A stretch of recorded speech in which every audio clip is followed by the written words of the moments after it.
నమస్తే, welcome to BRK news. నేను Manoj. Today the first ఎడిషన్లో మన గెస్ట్ అనలిస్ట్ బండారు రామ్మోహన్ రావు గారు ఉన్నారు. Rammohan Rao garu, good morning. Good morning Rammohan Rao garu, నమస్తే. Good morning Manoj. Good morning, నమస్తే. టుడే ఫస్ట్ ఎడిషన్లో ఈనాడు తెలంగాణ తీసుకుందాం. ఈనాడు తెలంగాణలో టాప్ హైలైట్ అవుతుంది. టాప్ క్లిప్పింగ్: విశాఖకు గూగుల్ అమెరికా తర్వాత అతిపెద్ద ఏఐ హబ్ ఏర్పాటు చేయనున్నారు. వచ్చే 5 ఏళ్లలో 1.31 లక్షల కోట్ల పెట్టుబడి పెట్టనున్నాం. 12 దేశాలకు సముద్ర మార్గంలో కేబుల్ అనుసంధాన కేంద్రం కూడా ఏర్పాటు చేయనున్నాం. ఒప్పందం కుదుర్చుకున్న ఆంధ్రప్రదేశ్ ప్రభుత్వం వికసిత భారత్ లక్ష్య సాధనలో మేలుమలుపునున్న ప్రధాని మోదీ. ఇది ప్రధానంగా హైలైట్ అవుతుంది. ఇది వికసిత భారత్కు ఊతం పలికేలా అనేసి కూడా మోదీ చెప్పుకొస్తున్నారు. డైనమిక్ నగరం విశాఖపట్నం కేంద్రంగా గూగుల్ ఏఐ హబ్ను ప్రారంభిస్తుండడం సంతోషం కలిగిస్తుంది. ఇదో బహుముఖ పెట్టుబడి. ఇందులో వికసిత భారత్ నిర్మించాలన్న మన కలను సాకారం చేసే దిశగా 1 గిగావాట్ సామర్థ్యం ఉన్న డేటా సెంటర్ ఉంది. సాంకేతిక పరిజ్ఞానాన్ని ప్రజాస్వామీకరించే శక్తివంతమైన బలం ఇది. దీని ద్వారా కృత్రిమ మేధతో కూడిన అత్యాధునిక పరికరాలు ప్రజలకు అందుతాయి. ఇది మన డిజిటల్ ఆర్థిక వ్యవస్థను బలోపేతం చేయడంతో పాటు ప్రపంచ సాంకేతిక లీడర్గా భారత్ స్థానాన్ని మరింత పటిష్టపరుస్తుందంటూ కూడా ఈనాడు తెలంగాణలో కూడా చూస్తున్నాం. ఆంధ్రప్రదేశ్కి సంబంధించినటువంటి వార్త టాప్ క్లిప్పింగ్ హెడ్లైన్లో హైలైట్ అవుతుంది. ఎలా చూడొచ్చు అంటారు రామ్మోహన్ రావు గారు? రేపు ఆంధ్రప్రదేశ్లో ప్రధాని మోదీ పర్యటిస్తున్నారు. కర్నూలులో ఓర్వకల్ ఎయిర్పోర్టుకు చేరుకున్నారు. దాదాపు 13,400 కోట్లతో పలు అభివృద్ధి పనులకు మోదీ శంకుస్థాపన చేయనున్నారు. ఏం చెప్తారు ఈ వార్త గురించి? ఈ రెండింటి గురించి మాట్లాడాలంటే అదిగో నవలోకం అనే ఒక పాట గుర్తొస్తుంది. ఖచ్చితంగా ఈ ఆంధ్రప్రదేశ్ భవిష్యత్తు మా అభివృద్ధికి మంచి ముందు చూపుతో ఏర్పాటు చేసిన అంశం అని నేను అంటాను. ఎందుకంటే గూగుల్ మన హబ్ ఏర్పడిన 1 గిగావాట్ సమర్థతతో ఏర్పడుతుందో అది నిన్న ఒప్పందాలు తీసుకున్నారు. అటు వైష్ణవి అట్లా మన అశ్విని వైష్ణవ్, అట్లాగే నిర్మలా సీతారామన్, చంద్రబాబు నాయుడు గారు, అట్లాగే లోకేష్, వీళ్ళందరూ కూడా కలిసి కూర్చొని గూగుల్ సిఇఓతోని ఒప్పందం కుదుర్చుకున్నారు. చాలా మంచిది. ఢిల్లీలో ఈ ఒప్పందం మీద సంతకాలు లేదు. ఇక ఇళ్ళకి గారు పండగ కావాలి. విశాఖపట్నం ఎప్పుడు కూడా నేను ఎప్పుడు చెప్తుంటాను, ప్రపంచంలో అత్యంత వేగంగా ఎదుగుతున్న నగరం. చంద్రబాబు నాయుడు గారు అన్నట్టు హైదరాబాద్ ఏమో తెలంగాణకు, ముఖ్యంగా తెలుగు రాష్ట్రాలకు వరం ఎట్లాగో ఇప్పుడు ఆంధ్రప్రదేశ్ కు ఆర్థిక రాజధానిగా ఒక వరంగా విశాఖపట్నం మారింది. ఇప్పటికే యాక్చువల్ గా ఉమ్మడి ఆంధ్రప్రదేశ్ లో చాలా అన్యాయం జరిగింది విశాఖపట్నానికి. అంటే విశాఖపట్నం రావాల్సిన చేయలేదు. కేవలం కేంద్ర ప్రభుత్వ రంగ సంస్థలు, పోర్టు కానీ, విశాఖపట్నం ఉక్కు కర్మాగారం కానీ ఎంత పోరాటం చేస్తే అవి విశాఖ ఉక్కు ఆంధ్రుల హక్కు అని పోరాటం చేస్తూనే వచ్చింది కదా. కనుక అట్లా చాలా రావాల్సి ఉంది. ఇప్పటికే కేంద్ర ప్రభుత్వ రంగ సంస్థలు అవి రాలేదు. కనీసం ఇప్పుడైనా సరే మనకు ఇంటర్నేషనల్ సంస్థ గూగుల్ హబ్ ఏదైతుందో ఏర్పాటు చేయడం, అక్కడి నుంచి చాలా దేశాలకు సముద్ర మార్గాన్ని కేబుల్స్ ఏర్పాటు చేసుకోవడం, ఇవన్నీ చాలా మంచిది. అక్కడ అంటే అభివృద్ధి కేంద్రం కూడా కావాలని నేను కోరుకుంటున్నాను. యాక్చువల్గా ఇక్కడ మంచిలో కొంచెం సూచన ఏంటంటే, ఇంత మంచి జరుగుతున్నప్పుడు గూగుల్ అభివృద్ధి కేంద్రం కూడా ఇక్కడ అయితే ఇంకెక్కువ మందికి ప్రత్యక్ష ఉపాధి దొరికే అవకాశం ఉంటుంది. యాక్చువల్గా హైదరాబాద్ గురించి ప్రస్తావిస్తూ మొన్న కూడా సిఆర్డిఏ ఆఫీస్ ఇనాగ్రేషన్ అప్పుడు నిన్ననేమో ఈ గూగుల్ మన ఒప్పందం మీద కానీ రేపు ప్రధానమంత్రి వచ్చే దాని మీద కూడా మాట్లాడుతూ చంద్రబాబు నాయుడు గారు ప్రతిసారి హైదరాబాద్ ఉదాహరించుకొచ్చాం. నిజమే, హైదరాబాద్ ను ఒక ప్లాన్ ప్రకారం మొదలుపెట్టింది ఆలోచన వాళ్ళదైతే తర్వాత వచ్చిన ప్రభుత్వాలు కూడా దాన్ని గౌరవించినవి చేసినాయి. ఇప్పుడు ఆ ప్రసక్తి లేదు. ఇప్పుడు అట్లా లేదు పరిస్థితి. గతంలో చంద్రబాబు నాయుడు ఆలోచన మొదలు పెడితే వైఎస్ రాజశేఖర రెడ్డి గారి హయాంలో ఎయిర్పోర్ట్, శంషాబాద్ ఎయిర్పోర్ట్ సాకారమైంది. చంద్రబాబు నాయుడు గారు ఆలోచన మొదలు పెడితే ఔటర్ రింగ్ రోడ్ సాకారమైంది కదా. నేనేమంటానంటే ప్రభుత్వాలు శాశ్వతము, ఆ తర్వాత వచ్చే ప్రభుత్వం దాన్ని కంటిన్యూ చేయాలి. కానీ ఆంధ్రప్రదేశ్ లో వరవడి కనపడతలేదు. మొదటి 5 ఏళ్లలో ఏదైతే అభివృద్ధి మొదలైందో దాని టక్కన 2 5 ఏళ్లలో విధ్వంసం జరిగింది, ఆగిపోయింది. అక్కడ డబ్బులు వేయడం, అకౌంట్లను పడి చూసుకోమనడం, ఇవే తప్ప డబ్బులు పందేరం తప్ప ఇంకోటి జరగలేదు. అదే ఇప్పుడు మళ్ళీ రెండోసారి ఎన్డీఏ కూటమి అధికారంలోకి వచ్చినాక ఈ డబుల్ ఇంజన్ సర్కార్ ఉంది కనుక ఇప్పుడైనా సరే ఈ అభివృద్ధి జరుగుతుందని కోరుకుంటున్నాను. ఏదైతే గూగుల్ హబ్తో సరిపోదు, గూగుల్ డెవలప్మెంట్ సెంటర్ కూడా ఇక్కడ వస్తే ఇంకా బాగుంటుంది. మొత్తం మీద ప్రపంచంలో 2వ హబ్ గా ఇది పేర్కొనొచ్చు. విశాఖపట్నానికి గర్వకారణం కాకుండా మన తెలుగు రాష్ట్రాలకి గర్వకారణం ఇది. విశాఖ హబ్ నిన్న సంతకాల తర్వాత జరగాల్సింది వెంటనే అంటే వాళ్ళకి అవసరమైన ప్లేస్ సేకరించడం, వాళ్ళకి ఇవ్వడం ఇవన్నీ చేయాల్సిన అవసరం ఉన్నది. ముఖ్యంగా మన రిషికొండ మీద కట్టిన ఏదైతే బిల్డింగ్ ఉందో దాన్ని కూడా వాడుకోవాల్సిన అవసరం ఉంది. దాన్ని ఎట్లా ఇంకా వినియోగిస్తామని దాన్ని సలహాలు సూచనలు పోతున్నారు, కానీ దాన్ని ఫలక్నామా ప్యాలెస్ లాగా ఇప్పుడు హైదరాబాద్ లో ఫలక్నామా ప్యాలెస్ ప్రైవేట్దే కావచ్చు, వాళ్ళు ఎట్లా ఇచ్చి దాన్ని ఒక మన రాజభవనాన్ని ఎట్లా వాడుతున్నారో ఇది కూడా మనకు జగన్మోహన్ రెడ్డి కట్టినా సరే ప్రభుత్వ ధనం ప్రజల ధనం కనుక దాన్ని ఎట్లా ఉపయోగించాలో చూసుకోవాలి. అవసరమైతే ఇట్లాంటి పెద్ద పెద్ద సంస్థలకు ఇస్తే కూడా వాళ్ళు మెయింటెనెన్స్ చేస్తారు. లేకపోతే 24 లక్షల రూపాయలు ప్రతి నెల కరెంట్ బిల్లే వస్తుందట. మరి అటువంటిప్పుడు ఇవన్నీ కష్టం కదా. ఇవన్నీ ఆలోచన చేసి విశాఖపట్నాన్ని ఇంటర్నేషనల్ ఒక హబ్ గా మార్చే క్రమంలో గూగుల్ హబ్ రావడం చాలా ఒక పెద్ద ముందడుగని నేను అంటున్నాను. రేపు ప్రధానమంత్రి వచ్చిన తర్వాత మనకు 13,400 కోట్ల రూపాయల అభివృద్ధి పనులకు శంకుస్థాపన చేస్తున్నారు. కర్నూలు మన నగరం సాక్షిగా శ్రీశైలం కూడా వెళ్ళొస్తారు. రేపు శ్రీశైలం మధ్యాహ్నం దర్శనం చేసుకుంటారని మంచిది. ప్రధానమంత్రి ఇక్కడికి రావడం వరుసగా రోజు రమ్మని కోరింది ఆయన. కనుకనే ఇప్పుడు నిన్న మనకు సిఆర్డి ఆఫీస్ విషయంలో కానీ, అంతకుముందు మన విశాఖపట్నంలో జరిగిన లోకేష్ ప్రారంభోత్సవాలు కానీ ఇవన్నీ రావాలని కోరిండు. రేపు అంతిమంగా ఇవన్నీ ఫైనల్ టచ్ ఇస్తూ రేపు మోడీ రాబోతున్నారు. ఆంధ్రప్రదేశ్ భవిష్యత్ పట్ల ఆశాజనకంగానే ఉన్నాను నేనైతే. రైట్. ఈనాడు తెలంగాణలో నెక్స్ట్ హెడ్లైన్ చూద్దాం. జూబ్లీ హిల్స్ ఉప ఎన్నికలకు సంబంధించినటువంటి వార్తను ప్రధానంగా చూస్తున్నాం. జూబ్లీ హిల్స్లో గెలిచి చరిత్ర సృష్టిస్తాం అంటూ రాష్ట్ర వ్యవహారాల ఇన్ఛార్జ్ మీనాక్షి నటరాజన్ చెప్పుకొస్తున్నారు. రాష్ట్రంలో అద్భుత పథకాలు అమలవుతున్నాయి. బూత్ స్థాయి కార్యకర్తల సమావేశంలో మీనాక్షి నటరాజన్ కీలక వ్యాఖ్యలు చేశారు. గతంలో కూడా కంటోన్మెంట్ ఉప ఎన్నిక జరిగితే ఆ సీట్ను కూడా మేమే కైవసం చేసుకున్నామంటూ కూడా మీనాక్షి నటరాజన్ చెప్పుకొస్తున్నారు. మరోవైపు దీనికి సంబంధించిన వార్తనే చూస్తున్నాం. ఓట్ల చోరీకి పాల్పడుతుందంటూ కూడా కాంగ్రెస్ అనేసి కేటీఆర్ విమర్శలు చేస్తున్నారు. రాష్ట్ర ఎన్నికల ప్రధాన అధికారికి కూడా ఫిర్యాదు చేసి 24 గంటలైనా స్పందన లేదనేసి కూడా కేటీఆర్ చెప్పుకొస్తున్నారు. నేడు హైకోర్టును కూడా ఆశ్రయిస్తామంటూ కూడా కేటీఆర్ ప్రధానంగా తెలియజేస్తున్నారు. మనం చూసాం జూబ్లీ హిల్స్ ఉప ఎన్నిక ఎవరైతే కాంగ్రెస్ అభ్యర్థిగా ఉన్నటువంటి నవీన్ యాదవ్ ప్రకటించిన వెంటనే అక్కడ ఓటర్ ఐడి కార్డులు కూడా పంచడం జరిగింది. ఎన్నికల నిబంధనలకి కోడ్ అమల్లో ఉన్నా కూడా ఇలాంటివి చేశారంటూ కూడా కేటీఆర్ కూడా హైకోర్టుని సంప్రదించే అవకాశం కూడా కనపడుతున్నట్లుంది. అలాగే ఆ జూబ్లీ హిల్స్ ఉప ఎన్నికకు సంబంధించినటువంటి నిన్నటి రోజున మీనాక్షి నటరాజన్, ఏఐసిసి కార్యదర్శి విశ్వనాథన్ కూడా జూబ్లీ హిల్స్లో పోటాపోటీగా అక్కడ సమావేశాలు నిర్వహించారు. ఇరు పార్టీల మధ్య నువ్వా నేనా అన్నట్టుగా ప్రచార పర్వం వేడెక్కిందని చెప్పుకోవాలి. దీనికి సంబంధించినటువంటి వార్త చూస్తున్నాం. ఏం చెప్తారు? ఇవాళ బీఆర్ఎస్ అభ్యర్థి సునీత గారు నామినేషన్ అయిపోతున్నారు. అలాగే రేపు ఎల్లుండో 20 దాకా ఛాన్స్ ఉంది కనుక రేపు ఎల్లుండో కాంగ్రెస్ పార్టీ అభ్యర్థి కూడా నామినేషన్ వేస్తారు. ప్రధానంగా బీజేపీ అభ్యర్థి ఇంకా ఖరారు కాలే. ఇంకా ఈ మూడింటి మధ్య చూస్తే 3 పార్టీల మధ్యనే పోటీ ఉంటుంది. అందులో ముఖ్యంగా కాంగ్రెస్ వర్సెస్ బీఆర్ఎస్ ఎక్కువ పోటీ ఉంటుందని నేను అనుకుంటున్నాను. దీనిలో అన్ని పార్టీలు చావరేవో తెలుసుకోవాలి ఉన్నాయి. ఎందుకంటే కాంగ్రెస్ పార్టీకి ఏమో ఎదుటి పార్టీ సిట్టింగ్ సీట్ను కైవసం చేసుకున్నామని, బీఆర్ఎస్ కి ఏమో మా సిట్టింగ్ సీట్ గతంలో ఒకటి పోయింది కంటోన్మెంట్, దీన్ని తగ్గించుకుందామని, ఇవన్నీ హోరాహోరీ అంటే రక్షణ తర్వాత ఏం జరగాలి. దీనివల్ల జూబ్లీ హిల్స్ ఎన్నికల ఫలితాలు ఇటైనా అటైనా పెద్దగా ప్రభుత్వానికి వచ్చే లాభం లేదు, బీఆర్ఎస్ కి వచ్చే నష్టం లేదు. కానీ ఒక సీటు ఇప్పటికే ఒకటి కోల్పోయినా ఇంకో రెండోది పోతుంది. సిట్టింగ్ సీట్ అనేది వాళ్ళకి దామంతం ఉంటుంది. ఇటు పక్కనేమో సామ్రాజ్యాలు గెలిచినట్టు ఒక సీట్ మేము గెలిచాం, బీఆర్ఎస్ ది ఆ కోటలో పాగా వేసాం, ఇంకోటి వేస్తున్నామని మీనాక్షి నటరాజన్ అంటుంది. ప్రజల సమస్యలు ఉన్నాయి కదా, ప్రజలకు హామీలు ఇచ్చారు కదా. జూబ్లీ హిల్స్ లో ఇటు ఆకాశ హార్మాలు ఉన్నాయి, ఇటు పక్కనే పూరి గుడిసెలు ఉన్నాయి. వాళ్ళ సమస్యలు ఏంటి? కృష్ణానగర్ ఏంటి? బోడబండి ఏంటి? మరి ఫిల్మ్నగర్ లో కార్మికులు ఉండే పరిస్థితి ఏంటిది? అక్కడ మంచినీళ్ళు ఉన్నాయా? మరుగుదొడ్లు ఉన్నాయా? రోడ్లు ఉన్నాయా? ఈ మౌలిక సౌకర్యాల గురించి ఎవరు మాట్లాడతలేదు. ఎంతసేపు ఆధిపత్య ధోరణి వాళ్ళ మీద వీళ్ళ మీద వాళ్ళు మాట్లాడుతున్నారు. కానీ నిజంగా మౌలిక వసతులు తీరుస్తాం, మేము మీకు సమస్యలు పరిష్కరిస్తామని ఎవరైనా మాట్లాడుతున్నారా? ఎంతసేపు అది ఎదుటి పార్టీని కార్నర్ చేసుకోవడం తప్ప ఇంకోటి ఏం లేదు. అట్లాగే బీఆర్ఎస్ కూడా కొత్త స్లోగన్ అనుకున్నది. ఏమనంటే కారు కావాలా, కారు బుల్డోజర్ రెండింటి మధ్య పోటీ అండి. బుల్డోజర్ అంటే హడ్రా కూరుస్తుంది కదా పేదల ఇళ్లను, పెద్దల తెరువు పోతలేదు, పేదల ఇళ్ళని కూరుస్తున్నది. దాని మీద కారు వర్సెస్ బుల్డోజర్ అని పెట్టారు.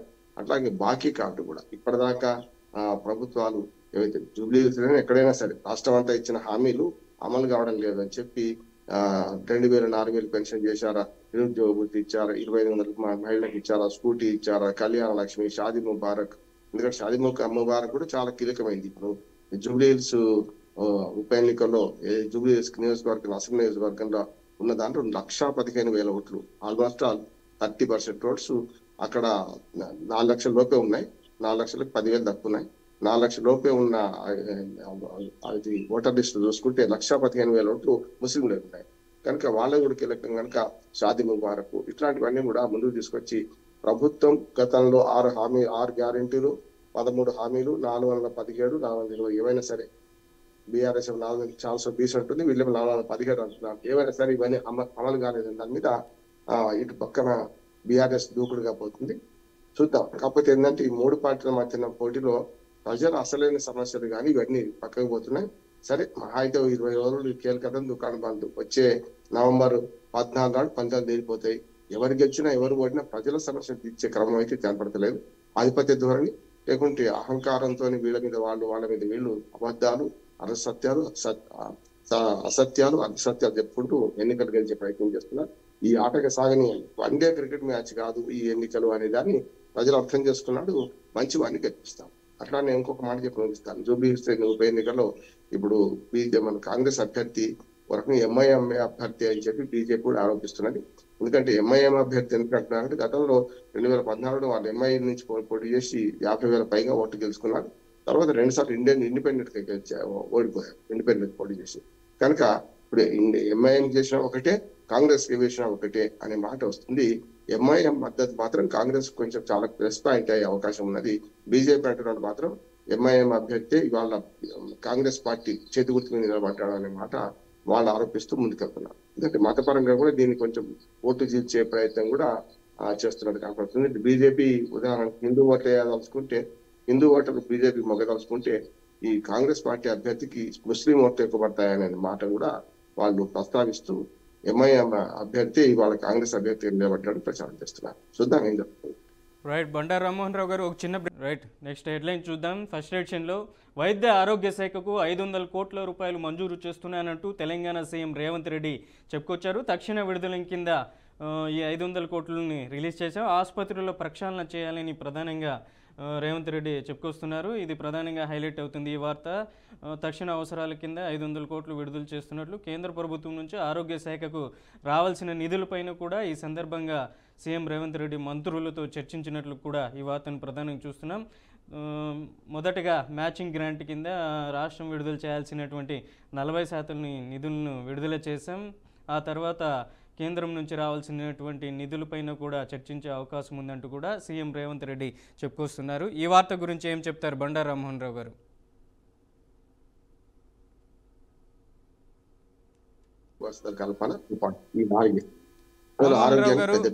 రామ్మోహన్ రావు గారు, సీఎం రేవంత్ రెడ్డి తెలంగాణలో ఉన్నటువంటి ఆసుపత్రులకు ముందస్తుగా 500 కోట్ల రూపాయలు రిలీజ్ చేశారు.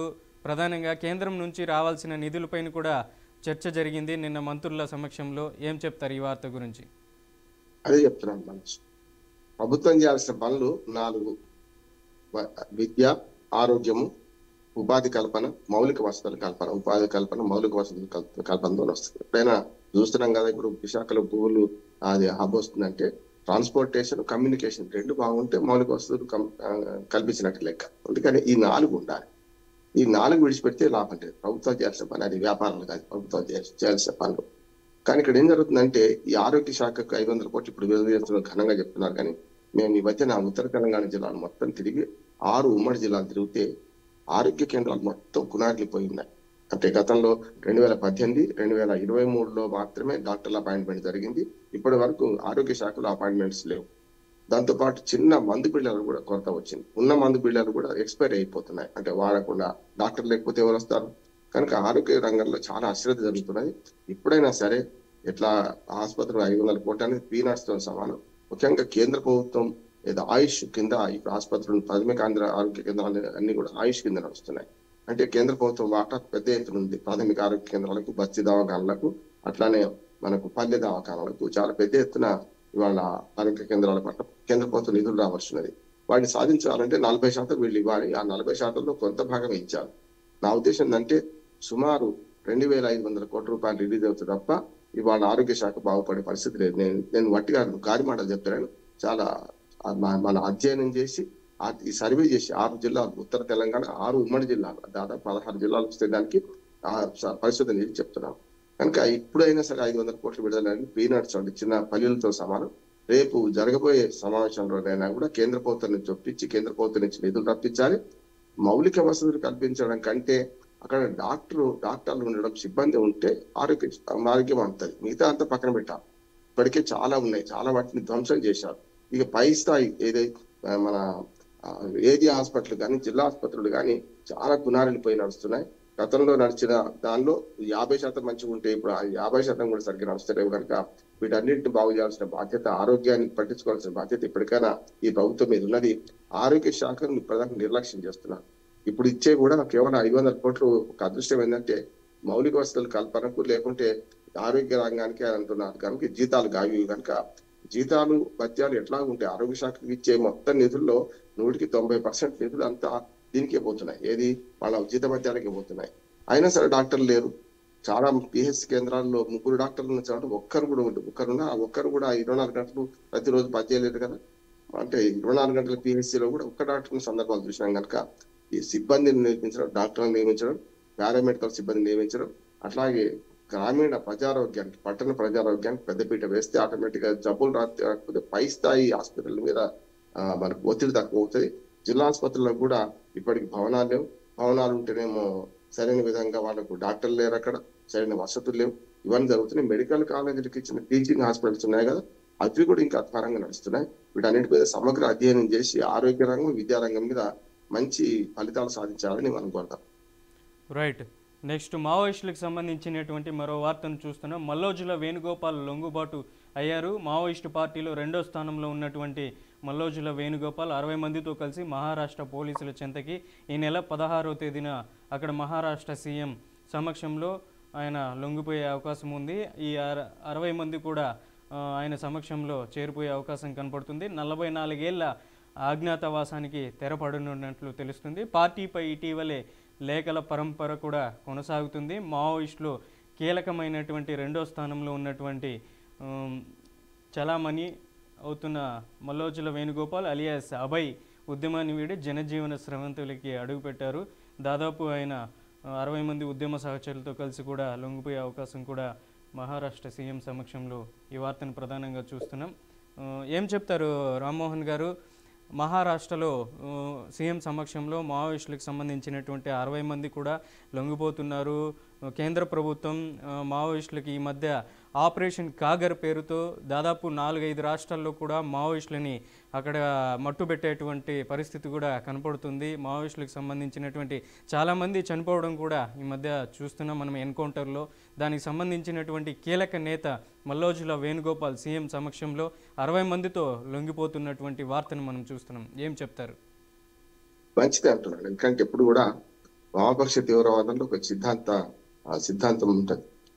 మత తీవ్రవాదం కంటే కొంచెం వామపక్ష తీవ్రవాదం సిద్ధాంతం ఉన్నది. కానీ వ్యక్తి హననాన్ని, వ్యక్తి నిర్మూలన అనే సిద్ధాంతం బుల్లెట్ ద్వారానే రాజ్యాధికారాన్ని సాధిస్తామని ఇంత పెద్ద రాష్ట్రం మీద, ఇంత పెద్ద స్టేట్ అంటే రాజ్యం మీద పోరాటం సాధ్యం కాదు.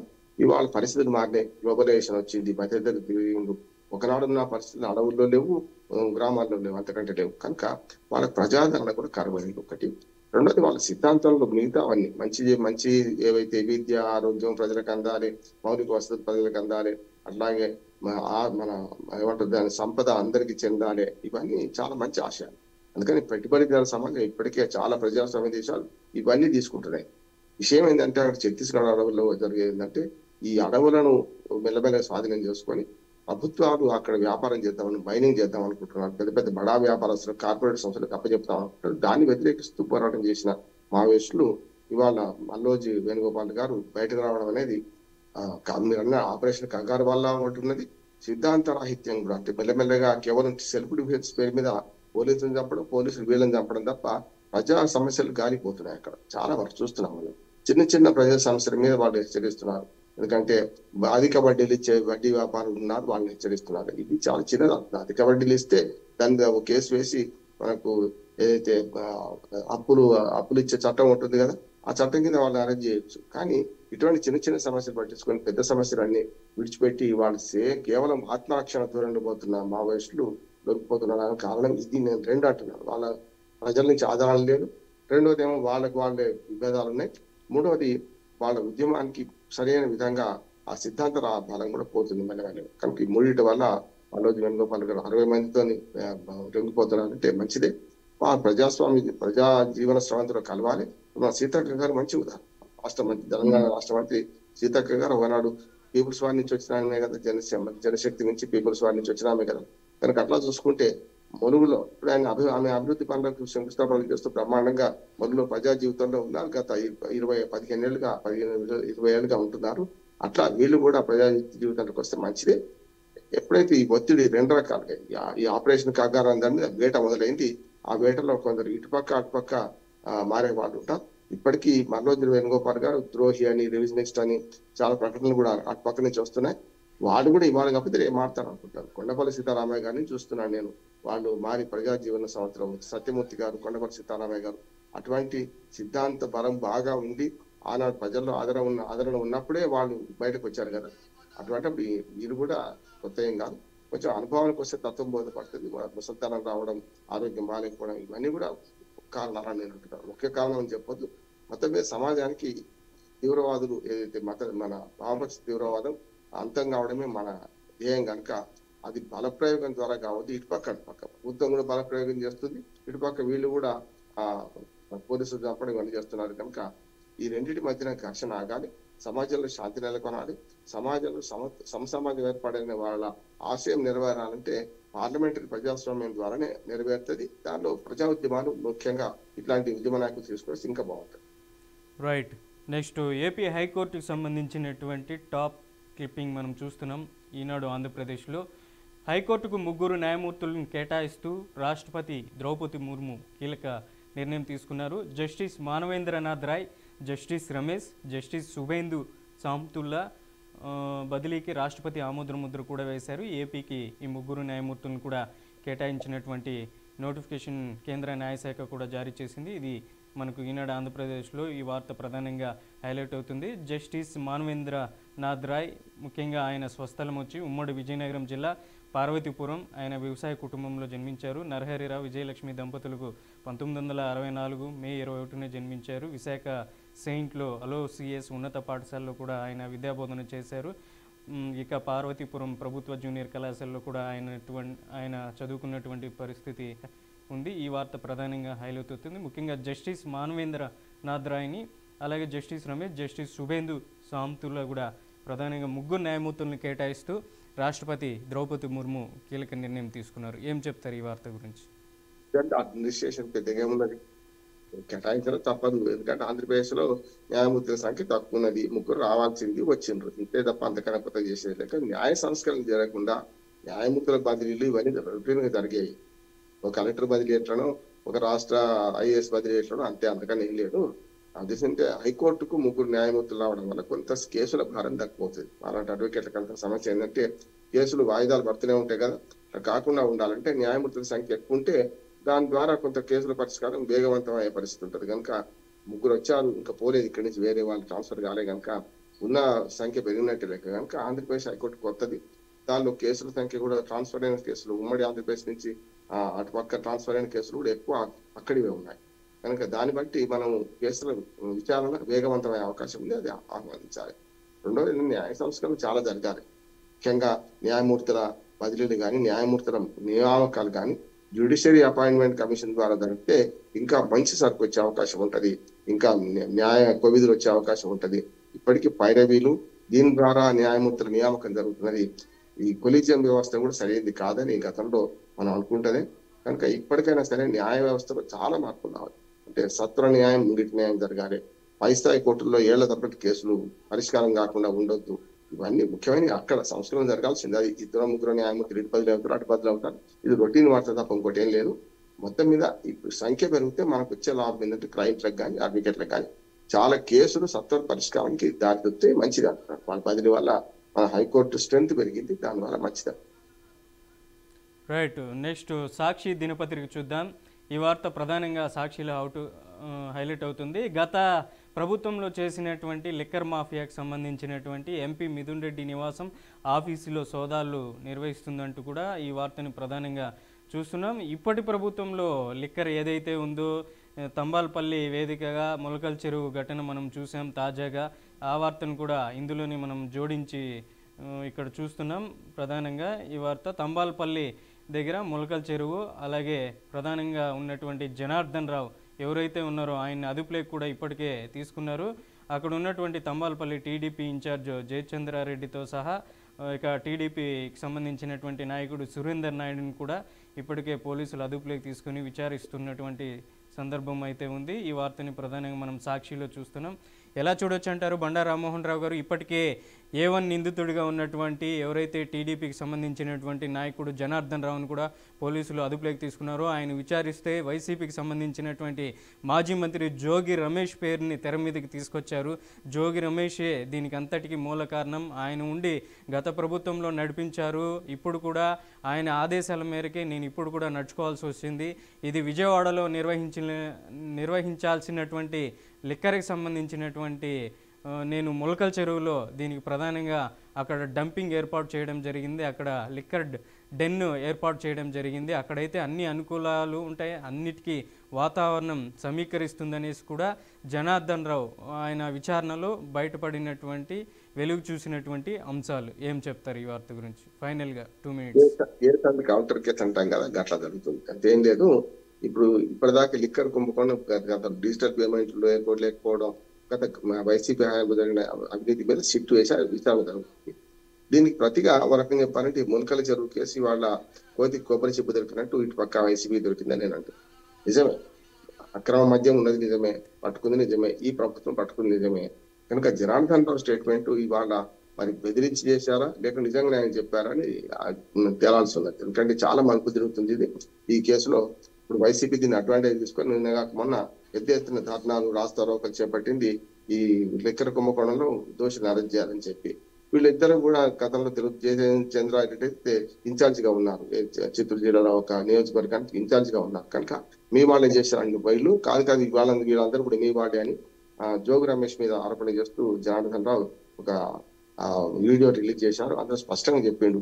ఎందుకంటే గతంలో మా మీద ఒక కేసు ఉంది కనుక మా అందరి వైసీపీ మీద, ముఖ్యంగా ప్రభుత్వం మీద లిక్కర్ కుంభకోణం మీద మరొక కుంభకోణం చేయాలి, ఇక్కడ మీరు రండి అని అపకరించారు. రప్పించి ఆఫ్రికా మద్యం అనే కేసు పెట్టుకుంటున్నారు. వాళ్ళని చెప్పాలంటే ములకల చెరువులో కల్తీ మద్యాన్ని మన రవాణా చేసే క్రమంలో విజయవాడ అయితే మేము బదనాం అవుతాం, మీరు అక్కడ పెట్టండి అని చెప్పడం, అక్కడ పెట్టిన తర్వాత దాన్ని కావాలి నుంచి లీకేజ్ ఇచ్చి దాన్ని పట్టించడం, ఆ లోపు మీరు ఆఫ్రికా వెళ్ళిపోమని చెప్పడం, ఈ లోపు అక్కడ దాన్ని వర్కౌట్ కాకపోవడం వల్ల మళ్ళీ ఇబ్రాహీంపట్నంలో కూడా ఒక డంప్ చేయమనడం, ఇది కూడా రెండోది పట్టించడం. దీని ద్వారా ప్లాన్ గా ఈ ప్రభుత్వాన్ని బదనాం చేసే క్రమంలో ఈ కూటమి ప్రభుత్వం ముఖ్యంగా తెలుగుదేశం ప్లాన్ చేసింది అనే మాట వీళ్ళు అంటున్నారు. మనం వైసీపీ ప్లాన్ చేసిన మాట వీళ్ళు జనార్దన్ రావు అంటున్నారు.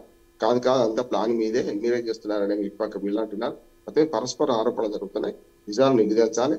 ఇప్పటికైతే చాలా మన వైన్ షాపులలో 40% దాకా ఇట్లా అక్రమ మద్యం ఉన్నది అంటున్నారు. అక్రమ మద్యం అంటే ఏం కాదు, మనకి ఏంటంటే ఇందులో మనకు డైరెక్ట్ గా తయారై డిస్ట్రిబ్యూషన్ కాకుండా లెక్క లేకుండా వస్తుంది.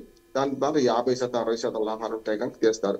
మామూలుగా లీగల్ గా మద్యం వాళ్ళు డిస్ట్రిబ్యూషన్ చేసుకుంటే 15-20% కన్నా మించి ఉండదు.